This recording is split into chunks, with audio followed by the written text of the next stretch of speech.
In the 56th episode of the A.S.A.P Tech News, we talk about G.Skill showcasing their new DDR5 7000MHz RAM frequency, SteelSeries announces a new pair of wireless headsets, Intel disables DirectX 12 API loading on Haswell processors, and NZXT announces a Mass Effect-themed headphone stand.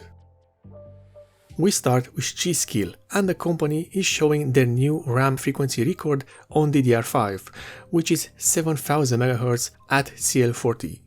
This frequency was achieved using a 2 16GB module RAM kit with a total size of 32GB, which uses Samsung-made memory chips.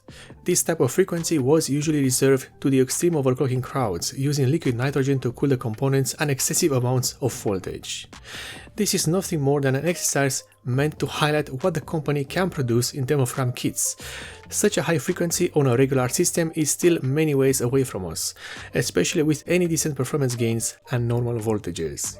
However, it is great to see that someone at least is trying to push the envelope in terms of frequency and timings instead of push the envelope in awkward designs and RGB everywhere.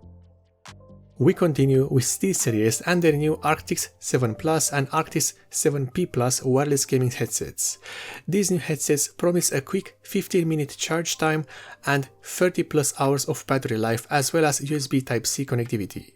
The Arctis 7P Plus wireless is designed for next-gen 3D audio on PlayStation 5 and PlayStation 4 platforms, with cross-platform compatibility with PC, Mac, Android, Switch, and the Oculus Quest 2.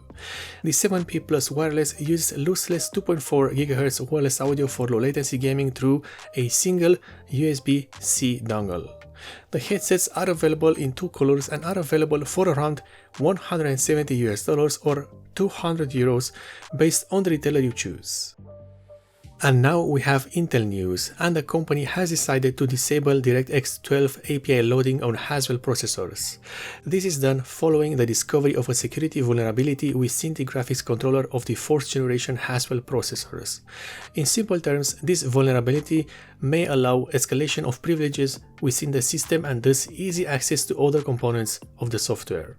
As a result, Intel has decided to disable the DirectX 12 API loading, and thus applications that run exclusively on the DirectX 12 API no longer work with the RS Pro Graphics 5200, RS Pro Graphics 5100, RS HD Graphics 5000, 400 and 600, 4400 and 4200, and of course the Intel HD graphics based on the 4th generation of Intel cores.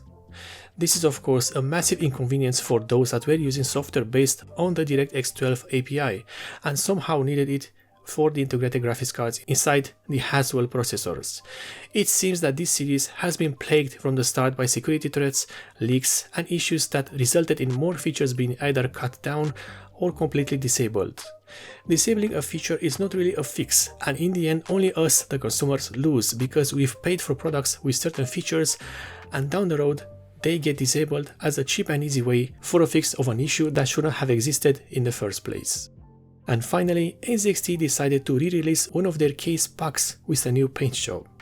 This must be one of the most basic re-releases I have ever seen, and I've seen plenty for the past year. And for a price of $44.99 is not that cheap either. All this for what is just a pack with a Mass Effect paint job on the top. Does it look good though? Yes, it does, but it's still just a headphone stand with a magnet on the back and a re-release product as well.